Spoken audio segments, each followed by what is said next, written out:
Alors là, la Bible dit que Dieu a parlé à Abraham après qu'il soit séparé de l'autre. Mais il y a quelque chose d'intéressant en fait, moi qui me frappe dans ce passage. C'est comme si Dieu l'amène et lui dit, va et parcours cette ville. Ok. Il dit, va et parcours cette ville-là parce que je vais te la donner en possession. Alors, quand tu étudies l'Ancien Testament et le Nouveau Testament et que tu comprends un peu les deux, tu vas te rendre compte que quand l'Ancien Testament parle souvent des terres, des possessions, et même des peuples, en fait, l'équivalent dans le Nouveau Testament, c'est la possession.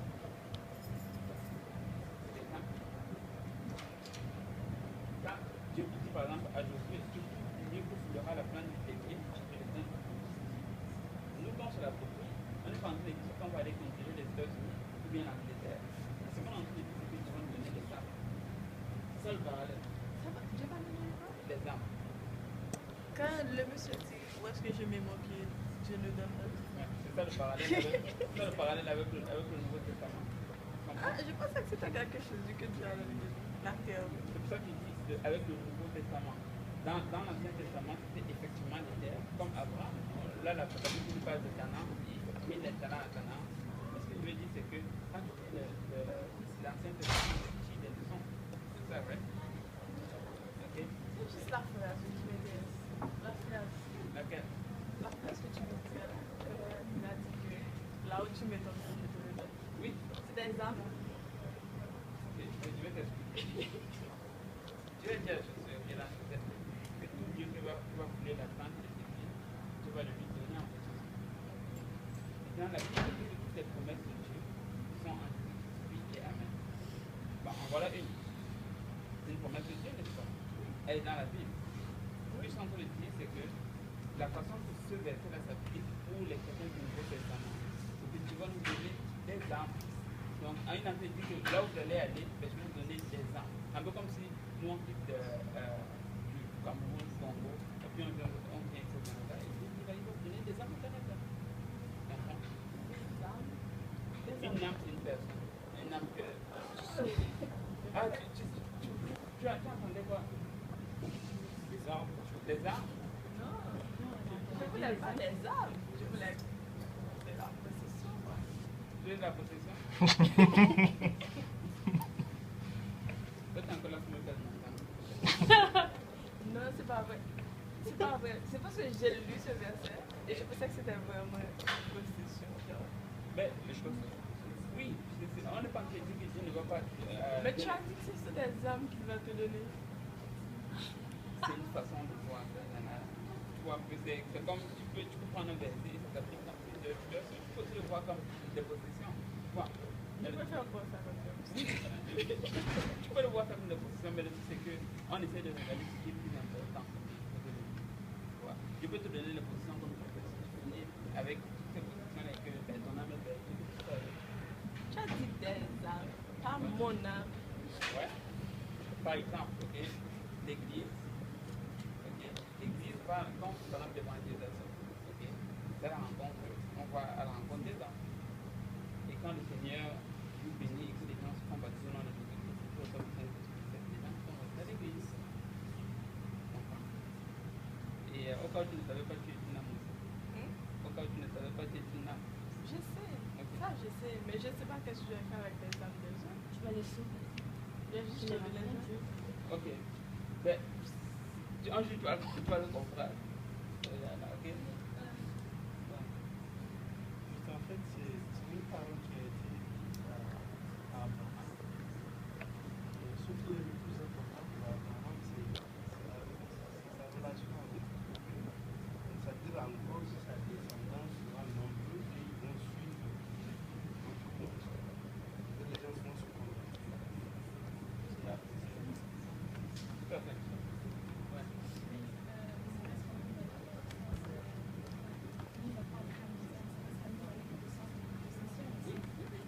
Mais le point que je veux vous amener, c'est que quand tu regardes, il ne faut pas juste le voir au niveau, c'est un gros charnel. Les positions là, vous avez de fois sincèrement là, on se comporte comme des mendiants. Vous comprenez ma question avec le gain. Un enfant dans son père riche, il ne va jamais être là pour parler des positions.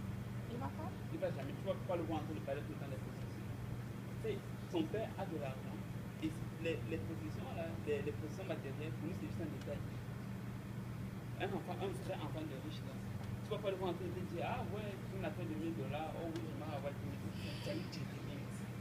Son père en a. Il en a en masse. Lui, c'est un détail. Je sais pas. C'est un peu comme le. Bon, peut-être pas pour tout le monde, mais le jus. Aujourd'hui, là, le jus est moins. Beaucoup de moins. Le jus, c'est quelque chose de. Normal, tu peux te l'acheter, c'est 1 dollar. Ok?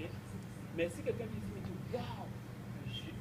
Mais vraiment, si quelqu'un me donne le jus, là, je vais le bénir, je vais marcher, je vais le bénir. Tu vas le regarder bizarrement. Bravo. C'est parce que ça dépend juste de où est-ce que tu te mets, toi, personnellement. Et des fois, on a une mentalité vraiment de. Et ça, imaginez-vous un peu que vous, aujourd'hui, vous êtes riche. On va parler du terme méchant. Vous êtes riche. Et puis là, tu es en train de manger, tu es en train de te tenir avec des gens qui, comme si les parents n'avaient pas de manger, parce qu'ils mal, mais toi, tu vas te sentir ça, tu vas te sentir. On pense que c'est notre attitude.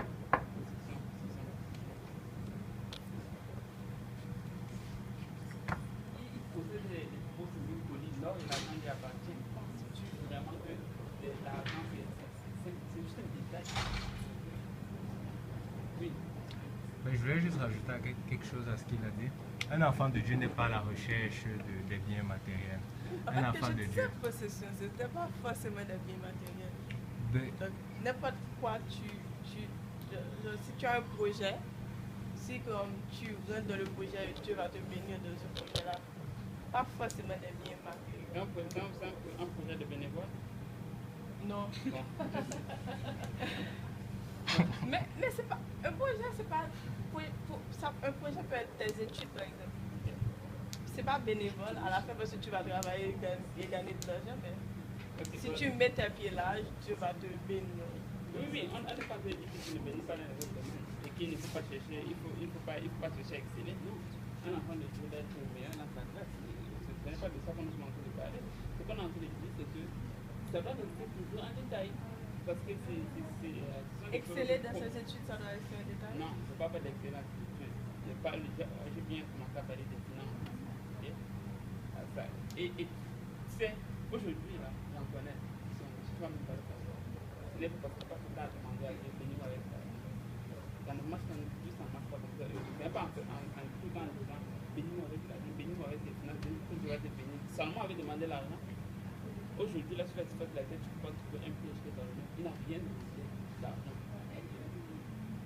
Donc, aide-toi. Aide-toi. Et c'est ça, comme je disais, tant et aussi longtemps que tu recherches la volonté de Dieu et que tu es dans sa parfaite volonté, les bénédictions accompagnent naturellement. Parce que la Bible dit, si tu mets le Seigneur en premier, si tu recherches premièrement le royaume de Dieu, toutes ces bénédictions accompagnent automatiquement en fait. Automatiquement en fait, on n'a même pas besoin de chercher cela. Bon, Je crois qu'il y a une partie de la Bible. Je crois qu'il y a une partie de la Bible. Dieu a dit que Dieu sait, il connaît tes besoins, il sait de quoi tu as besoin. D'abord cherche ça pour savoir, et après ça suit, comme il a dit. Exactement, il dit chercher le royaume de Dieu et sa justice, et tout le reste sera Ça donné viendra, par-dessus. ouais, c'est ça. Si on peut être comme ça va être bon. Amen. Amen. Et moi, parce que ce que je crois sincèrement, là, vous n'êtes pas obligé de me suivre. Moi, je crois qu'un enfant de Dieu qui fait la volonté de Dieu, les bénédictions immatérielles et financières, Amen. ça le suit juste. Amen. Ça le suit. J'en connais qui ont acheté leur maison ici, là, à Montréal, sans avoir une carte de crédit. Quelqu'un sort du bien-être social, il achète sa maison directement. Il ne connaît pas quel banquier peut te faire cette affaire. Oui, il sort de quoi? Hein? Il sort de quoi? Bien-être social. Ah, Et il achète sa maison directement. ah. Ok.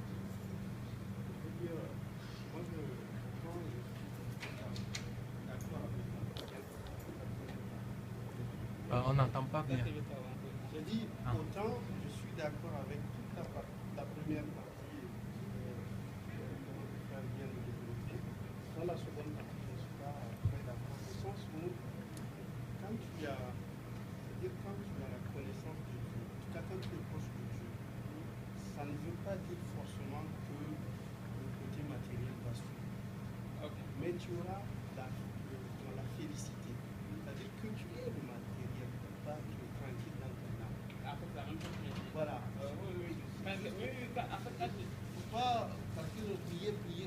pas comment, mais après dire on ne s'est pas venu. Non, je suis tout à fait d'accord. En fait, je suis tout à fait la même chose. Je suis en train de dire que si tu regardes par exemple Jésus, il devait prendre dans le genre de l'opportunité, parce qu'il ne peut pas nécessairement le faire. Et c'est pour ça que je reviens encore au fait que ça reste toujours un détail. Tu vois. Et, mais une chose qui est sûre, c'est que si tu vis pour Dieu, si tu sais Dieu, il va subvenir à tous tes besoins sans rien nécessaire. Et quand je parle de besoins, je parle de ce dont tu as besoin. Okay. Il peut te bénir aussi. Il peut te bénir aussi au-delà même de ce que tu as besoin. Il faut le faire, mais c'est sûr que le certain besoin que tu vas l'avoir. Et aussi, je pense qu'il ne faut pas bénir, prier Dieu, forcément bénir Dieu pour attendre quelque chose en retour. Il faut vraiment le prier pour le prier, pas forcément par promesse de quelque chose ou pas en attendant quelque chose en retour. Amen. Ok, on va essayer d'avancer. Okay. Donc là, Dieu lui demande d'aller parcourir cette ville. Et le point que je voulais amener, c'était ceci, c'est que quand Dieu lui demande de parcourir toute la ville qu'il va lui donner, parce qu'il dit, je vais te donner cette ville-là, donc toi tu peux aller là, parcourir. C'est un peu comme si Dieu lui demandait de contempler cette ville. N'est-ce pas? Et il ne l'a pas encore, et Dieu lui dit, va et parcours. C'est comme si tu n'es pas encore à l'intérieur, mais Dieu dit, va quand même le parcours. Okay. Et si les villes, mais les possessions terrestres représentent aussi les âmes aujourd'hui, ça signifie que il nous est permis de rêver en ce qui concerne les âmes. Dans le sens où, par exemple, c'est par exemple, c'est l'année dernière, on est à l'église et il y a encore des banquiers. Et il m'est permis de venir et dire, je prêche au banc vide. Et je déclare que sur ce banc vide-là, quelqu'un va être baptisé dans le Jésus-Christ, quelqu'un va recevoir le Saint-Esprit. Je peux commencer à rêver, voir ma famille être baptisée dans le Jésus-Christ. Je peux commencer à rêver et voir toute l'université de Montréal dans un amphithéâtre en train de prier, d'adorer Dieu. Je peux rêver des âmes. Ouais. Et c'est ce que Dieu est en train de demander de faire à Abraham ici. Il dit, va être content que parcours cette ville-là que je vais te donner. C'est qu'il ne l'a pas encore, mais tu peux déjà y penser. C'est un peu comme si Dieu était en train de vendre le produit avant qu'il l'ait. Dieu lui en parle depuis très longtemps. Ça signifie que nous pouvons aussi agir de la même façon dans le monde spirituel. Et voici une autre chose que je crois. Des fois, on n'a pas les choses parce qu'on ne rêve pas assez dans le bon sens. Je suis en train de dire qu'il faut commencer à te rêver, rêver toi dans une Cadillac. Il te manque cette histoire-là. Ce n'est pas de ça que je parle, s'il vous plaît. Okay? Je suis en train de lui dire, tu peux commencer à rêver voir ton père être sauvé. Ton père qui est en train de prier pour lui. Tu peux commencer à rêver voir ton voisin, mais ta voisine, mais ton ami que tu aimerais voir te délivrer. Tu peux commencer à visualiser cette personne est en train de sauver. Et ça, c'est une marque de foi. Donc Dieu lui demande d'aller et de parcourir cette ville qui va lui mener. Et certainement que Abraham l'a fait. Il y a une partie qu'on a sautée, c'est le même chapitre, mais c'est entre le verset 8 et le verset 13. Je vais vous raconter un peu ce qui se passe. La Bible nous dit que quand ils se sont séparés, Lot et Abraham, Dieu a donné en fait, la priorité à Lot. Il lui a dit, ben, voici la plaine qui est devant toi, ben, voici la ville qui est devant toi, choisis là où tu vas aller. Et là, Lot décide plutôt d'aller vers Sodome et Gomorrhe. La Bible nous dit que c'était comme un jardin de l'Éternel. Ça paraissait beau, mais il y a quelque chose qui est triste. C'était le verset 13. La Bible nous dit que les gens de Sodome étaient méchants et de grands pécheurs. La ville paraissait très belle. Mais les gens qui étaient à l'intérieur étaient des grands pécheurs contre l'Éternel. Ok, quelqu'un peut paraître très beau, mais à l'intérieur, c'est un grand pécheur contre l'Éternel. Donc ça signifie que sœur. Non, mais. Non, je voulais pas dire. Quand je dis ça, je voulais dire mes sœurs, ok? Ou bien plutôt mes frères.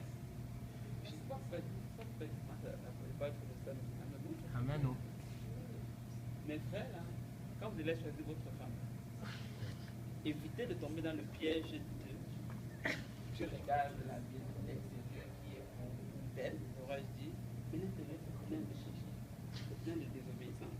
Oh, si tu te maries avec ça, là, tu vas pleurer. Je veux dire Amen. Ok, merci. Pour moi, il y a quelqu'un qui J'ai une question. Sœur, Non, vas-y, pose ta question. les sœurs, laisse-moi venir à la même chose. C'est le ciel là qui est grand, fort, noir, les cheveux peints. Pas trop beau. S'il ne vit pas chez lui, ça. S'il ne vit pas pour Dieu, ça évite-toi les problèmes dans cette histoire-là. Peu importe combien il parle, peu importe combien beau il paraît, s'il ne vit pas pour Dieu, là, laisse tomber l'affaire. Tu n'en as pas besoin. L'apparence, on dit souvent que si le regard pouvait tuer, si le regard pouvait tuer, on le prend dans le sens où la personne t'a regardé d'une façon bizarre, tu peux voir si le regard pouvait tuer, c'est tellement qu'elle serait bien morte, ou bien tellement qu'elle serait bien morte. Mais l'apparence, c'est quelque chose de très trompeur. Wow, je ne peux pas encore finir. Non, Ok. moi, vous avez dit que même si la personne est belle et qu'elle n'est pas pour Dieu, là, vous zappez. Mais vous, enfin pas vous, mais en général, un chrétien doit aller chercher l'âme du pécheur. Par exemple. On peut voir un pécheur si. C'est une façon de voir les choses. C'est parce que la personne est forcément pécheur que Dieu le laisse comme péché. Si vraiment la personne nous plaît et qu'on veut essayer un truc avec cette personne-là, même si la personne est pécheuse, on peut tenter au moins de la ramener à Dieu. Ok. Ou bien. Je comprends ce que tu veux. Mais Hein? Si. Non. Voici. Amen, amen. Amen. Écoutez-moi. Je vais prendre ta question. J'ai compris ta question. Attends, Ah, tu n'as pas fini? Non, mais elle a dit que c'est pas nous qui sommes. Non, je vais répondre. Ok? Je vais répondre à ta question. Allez-y. Oh. Je vais répondre à ta question. Ok? Le truc, c'est que moi, je te conseillerais une autre approche. Je te dirais fortement une autre approche.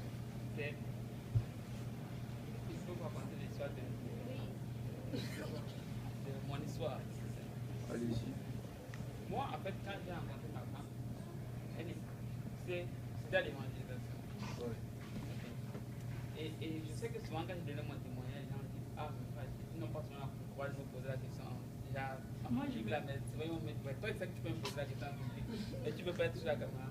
Donc, ils vont souvent me tirer après, ils vont me poser la question de savoir mais attends, quand tu avais évangélisé, tu étais intéressé ou est-ce que. La réponse, des fois, ils vont te surprendre, mais la réponse est non. Pourquoi il me demande ça? Ben, parce qu'ils pensent que, ben, je l'ai évangélisé parce que j'étais intéressé par elle. Ah, ok. Et parce que c'est souvent ce que les enfants ils vont dire oh, voilà, je vais aller évangéliser. Mais en fait, il est en train d'aller évangéliser pour sa propre. Excusez-moi, encore. Attends, je vais finir. Donc, ce n'est pas ça l'approche. L'approche, c'est quand tu vois quelqu'un, tu essaies juste de gagner la personne. Si tu sens que ton cœur a des palpitations, là, laisse la personne. Quelqu'un d'autre va aller évangéliser cette personne-là, c'est mieux pour toi. Amen. Et je veux te dire pourquoi, parce que quand tu mélanges, voilà encore, je suis pas mal. Mais quand tu mélanges l'évangélisation avec des sentiments, l'évangélisation d'une personne, là, avec des sentiments, là, c'est comme tu vas marcher sur l'évangélisation, tu vas mal le faire. Ouais. Parce que c'est comme tes motifs ne seront pas Purs. sont obscurs, tes motifs ne seront pas purs. Tu vas le faire avec de mauvais motifs. Et à force de le faire, si tu le fais comme ça, tu risques non seulement de faire beaucoup de mal émotionnellement, mais aussi de perdre l'âme au final. Et il y a des exemples. J'ai des noms dans ma tête comme ça, que je ne vais pas vous donner. Je me demande quoi. Je ne vais pas vous donner. Mais j'en ai qui sont venus me dire oh, mais frère, j'ai fait une erreur parce que telle personne, si elle de la gagner à Dieu, finalement la personne s'est fait baptiser, n'a rien à marcher. Et après, quand j'ai gagné mon cœur, j'ai vraiment montré que en fait, je ne voulais pas gagner vraiment l'âme pour Dieu, mais je voulais gagner l'âme pour moi. Tu vois. Et ça, c'est problématique. Dans le sens que la soeur était là et puis elle a dit ok, il y a telle personne, il faut être venu parler du baptême de Jésus-Christ. Mais ce n'était pas réellement, c'était juste pour avoir cet homme-là pour elle. C'est un péché d'utiliser le nom de Dieu pour sa propre femme. Oui, mais tu sais, c'est facile de le dire maintenant quand on le regarde d'un point de vue extérieur. Mais mettre un peu dans la peau de cette personne, c'est pour ça que je reviens encore à ce que je disais tout à l'heure, les sentiments. Probablement qu'elle ne pouvait même pas imaginer qu'il y a quelque chose de mauvais dans ce qu'elle faisait. Elle se disait juste non, je veux voir la personne sauvée, je veux voir la personne sauvée. Mais si elle s'arrêtait un peu là, et que le cerveau arrêtait de tourner, c'est qu'elle, ok, time out là, tu t'arrêtes un peu là, et que tu dis attends, c'est comme c'est moi qui suis arrivé à la conclusion que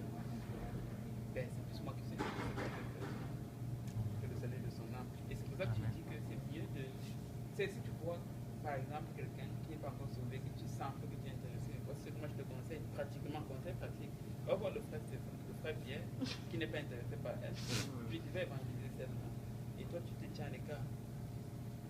Tu sais. Et puis après, si la personne vient à Dieu, ok, là maintenant, là. Ouais. Mais ça ou bien ce qu'elle a dit en fait. Parce qu'elle a dit que c'est pas nous qui changeons les hommes, tout ça.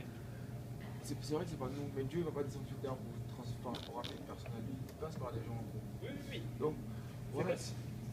si une personne est dans le monde, Ouais. moi-même déjà, bon, ça, je suis pas, peut-être, tu peux être dans l'hippie. Bon, moi je suis encore dans le monde là, je l'assume. Mais, non, je sais, je vais pas mentir. Mais si je suis dans le monde, mais moi je vais venir à Dieu. J'aime Dieu, je vais venir à Dieu. Et la personne qui peut me plaire, elle aussi, elle est dans le monde aussi. Mais moi aussi, je vais la. Parce que moi, enfin, je vais venir à Dieu. Je veux pas que la personne qui marche avec moi ne veuille pas aussi venir à Dieu comme moi. Et je vais l'attirer pour venir à Dieu. C'est comme si je. Voilà, je ne vais pas la changer là, mais moi je vais l'inciter. Oui, je comprends ton point, mais c'est ça, ça revient encore avec. C'est exactement ce dont nous sommes en train de parler. C'est quand tu mélanges sentiment et objectivité. Quand tu mélanges les deux, là, tu vas toujours avoir la confusion entre les deux. Il n'y a pas de sentiment, il n'y a pas de sentiment là. Mais la façon que tu parles. Non, même pas, c'est juste que voilà, c'est pas vraiment les sentiments. Je sais pas comment vous expliquer là.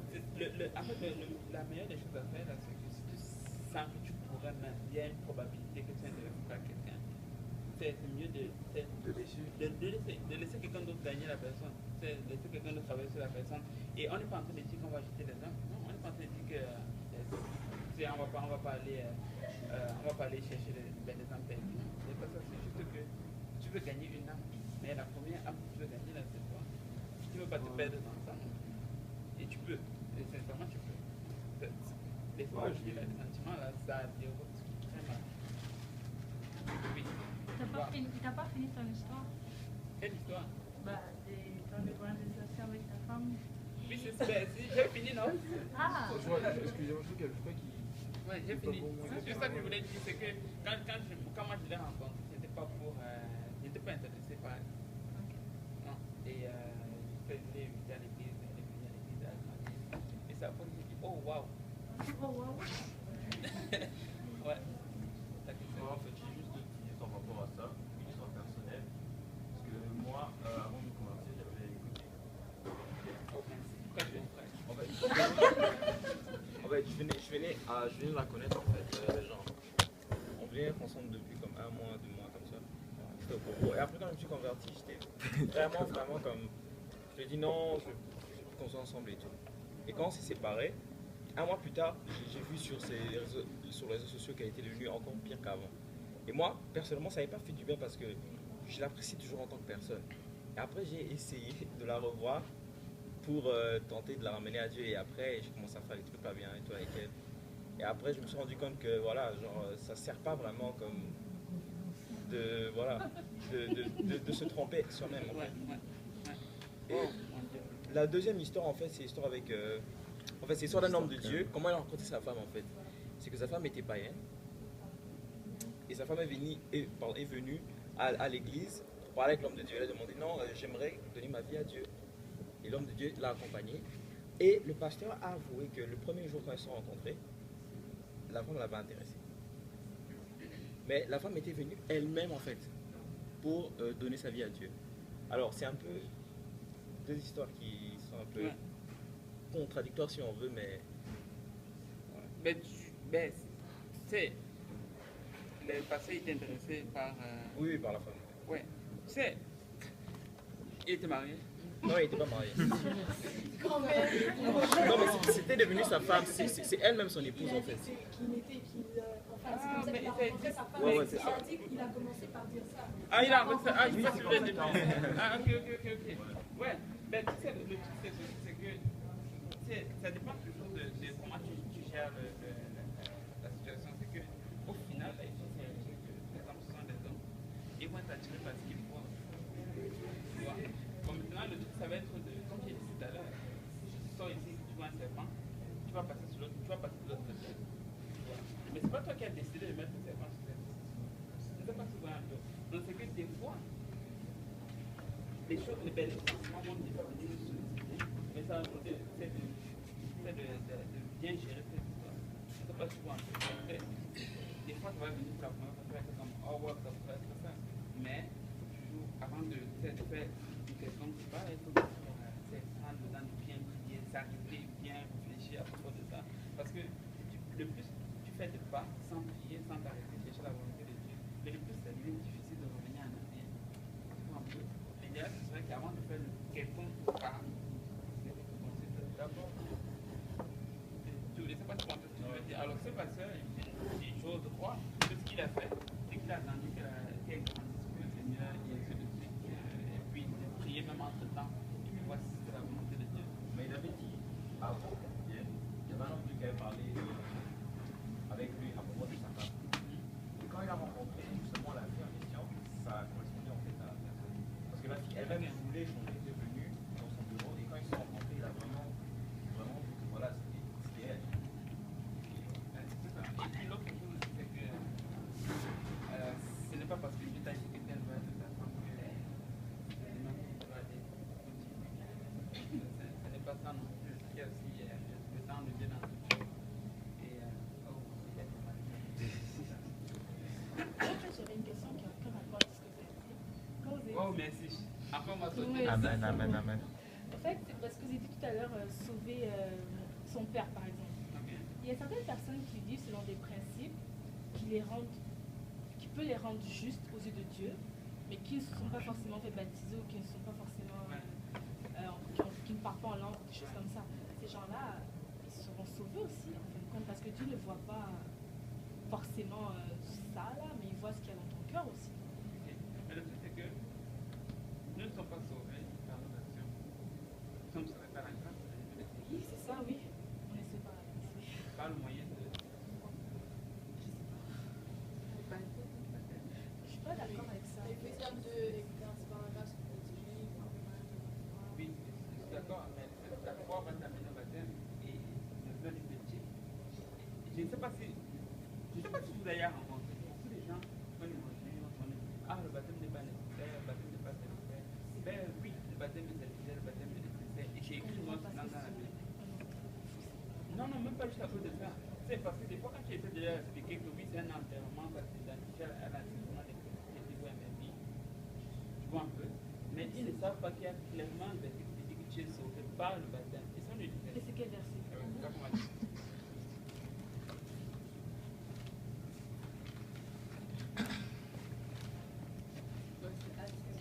Marc chapitre 16. Ben, il y a aussi acte, mais.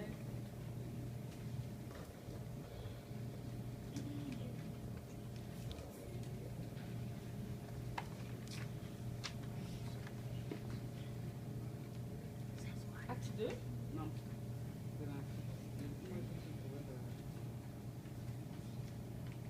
Marc 16, 16. Ok. Non. 3, 5. C'est 3, 5. Non, c'est devant. Non, c'est 3, 5.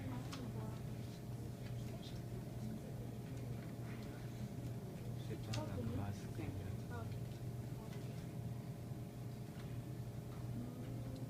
Il nous a sauvés.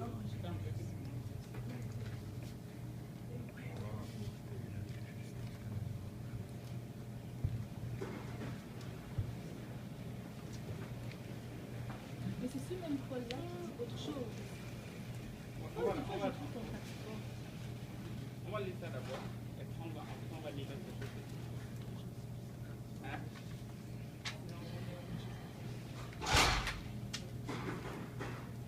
Tout le monde là? C'est là la fin. Après ça.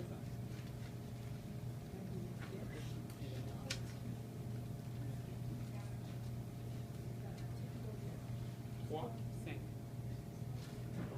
Je veux que quelqu'un les lise à très haute voix. Je lis au nom de Jésus. Amen. Il nous a sauvés non à cause des œuvres de justice que nous aurons faites. Pause. Là, il nous a sauvés, virgule, non à cause des œuvres de justice que nous aurions faites. Donc, il dit, ce n'est pas à cause des œuvres de justice que nous aurions faites que nous a sauvés. Comme par exemple ce que tu disais tout à l'heure. Faire des bonnes actions et des œuvres de justice.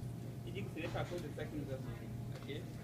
Ensuite, Mais selon sa miséricorde, Parle. Mais selon sa miséricorde, il y a une virgule, n'est-ce pas? Ok. Non, mais c'est la miséricorde de Dieu qui nous fait parvenir. C'est-à-dire qu'il ne nous incombe pas quelque chose comme l'enfer, mais il nous donne le salut. Okay. C'est ça qui nous fait parvenir au salut. Ok. Il dit, mais selon sa miséricorde, virgule.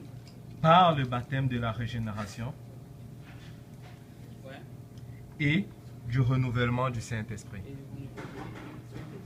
nous a sauvés, non pas que des œuvres de justice, mais par sa grâce, mais selon sa miséricorde, par le baptême de la régénération. Et pour vous et moi qui avons fait un peu de français, certainement beaucoup moins que vous, si on enlève la virgule, c'est un peu comme on peut remplacer la virgule par les parenthèses, n'est-ce pas? N'est-ce pas? Donc c'est un peu comme si je pouvais lire ce passage comme ceci. Il dit, il nous a sauvés par le baptême de la régénération et le renouvellement du Saint-Esprit. Parce qu'il nous a sauvés, virgule, non à cause des œuvres de justice que nous avions faites, virgule, mais selon sa miséricorde, virgule, par le baptême de la régénération et le renouvellement du Saint-Esprit. Donc il est en train de dire que c'est par le baptême et le baptême du Saint-Esprit qu'il nous a sauvés. C'est un peu drôle quand même. Parce que tu as fait deux choses, tu as reçu le Saint-Esprit là et que tu as fait le baptême, que par ces deux choses-là, tu es sauvé perpétuellement, tu es pardonné perpétuellement après. Mais alors que quand tu n'as pas eu ces deux choses-là, dès que tu fais quelque chose.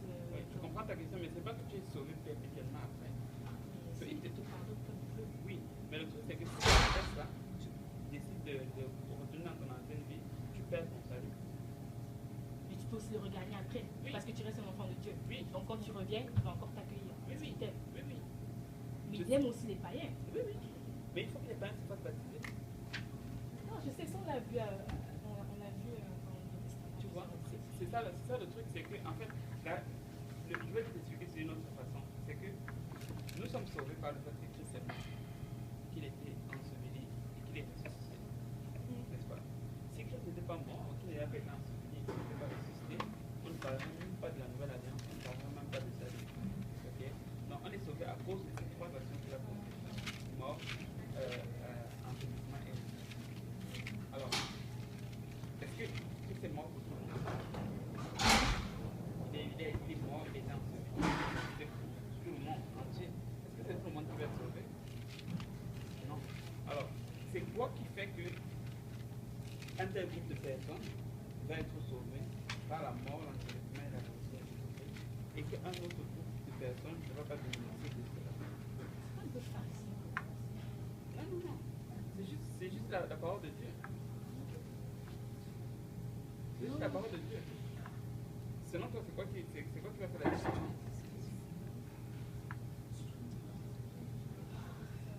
S'il est mort pour tout le monde, la Bible dit que Christ a tant aimé le monde qu'il a donné son fils unique afin que quiconque croit en lui ne périsse D'autres point. personnes croient que c'est la même chose. Je comprends. Tu vois, que quiconque croit en lui ne périsse point mais qu'il ait la vie éternelle. Tu vois.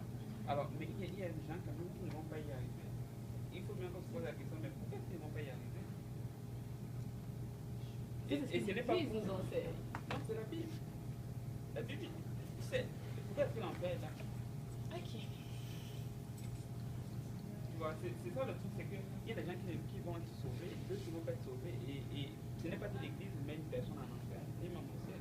Non. Ce qu'on est en train de dire, c'est que chaque personne individuellement, il y a quelque chose qu'elle doit faire, c'est pour se mettre dans un groupe de personnes qui vont être sauvées.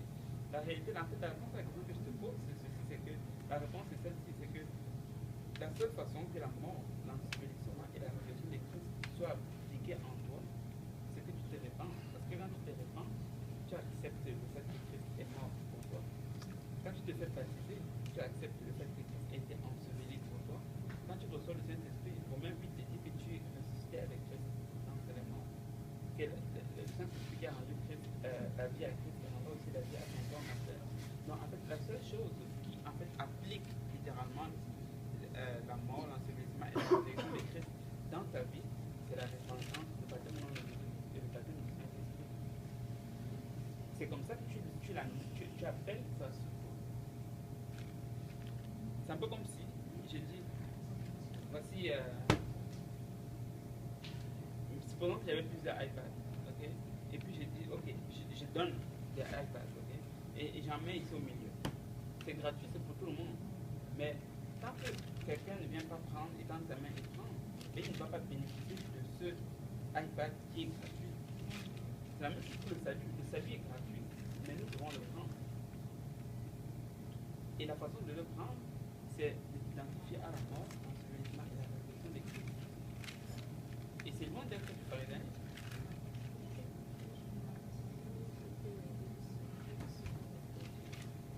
Pardon? Oui, c'est justement pour ça que je dis que ça ne veut pas dire que le jour où tu vas être sauvé, tu ne vas plus, il faut que tu fasses vivre comme tu veux avant. Non, il faut que tu baisses sur ta conduite. Parce que même si tu te fais baptiser dans les églises et qu'après, tu ne vais pas sur ta conduite pour n'importe comment, ben tu vas perdre ton salut. C'est pour ça que Paul lui-même dit, je travaille avec mon salut, avec crainte et tremblement. De peur qu'après avoir péché à plusieurs jours, moi-même je me sauve. Le truc, c'est que tu n'achètes pas le salut par tes œuvres. Mais quand Dieu te sauve, il te sauve pour des bonnes œuvres. La Bible nous dit. Donc, il te sauve pour que tu commences à produire des fruits, que tu commences à produire des bonnes œuvres. Ce n'est pas que ce sont tes bonnes œuvres qui vont produire le salut. Non, le salut est gratuit. Il a été produit par Christ à la croix. Mais quand tu le fais baptiser, ben, tu le reçois ce salut-là. Mais après, il faut que tu produis des fruits.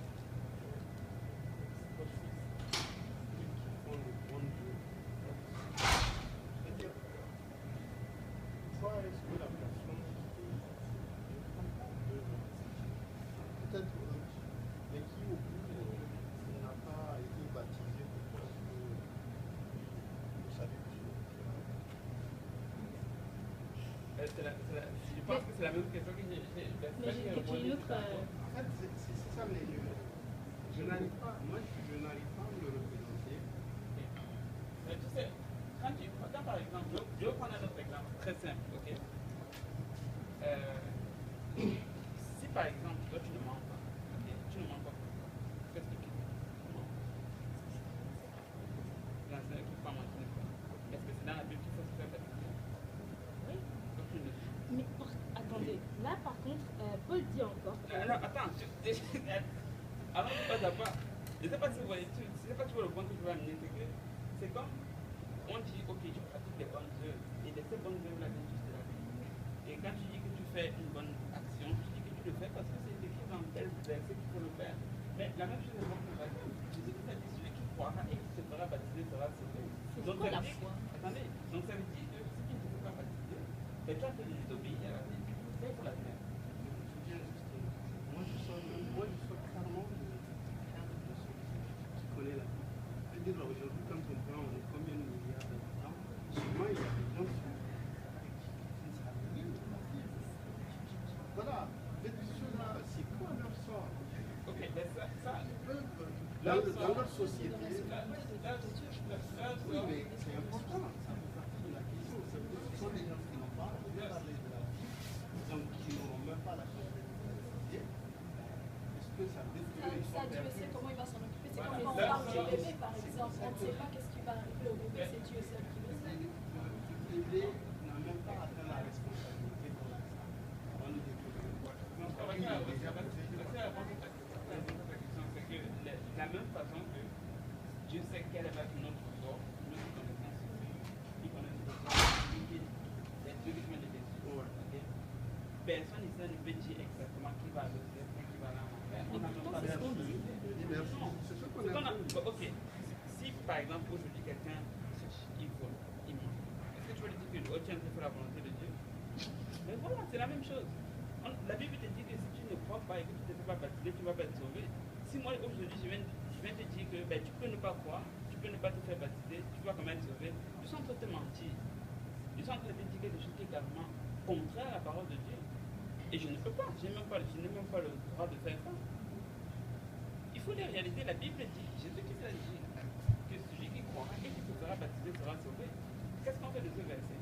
Est-ce qu'on ne le prêche pas? Ou bien est-ce qu'on dit aux gens, ok, Mais frère Achille, c'est quoi la foi? on n'est pas en train de venir la foi. La foi va t'amener justement à produire ses œuvres. La foi va t'amener à te faire baptiser. Il a dit celui qui croira et qui se fera baptiser sera sauvé, n'est-ce pas? Frère Donc, Achille, quand tu crois, ouais. est-ce que je peux juste répondre à sa question? Oui, En fait, quand tu regardes la définition de la foi, ça se trouve dans Hébreu chapitre 11. Il te nomme en fait les zéros de la foi.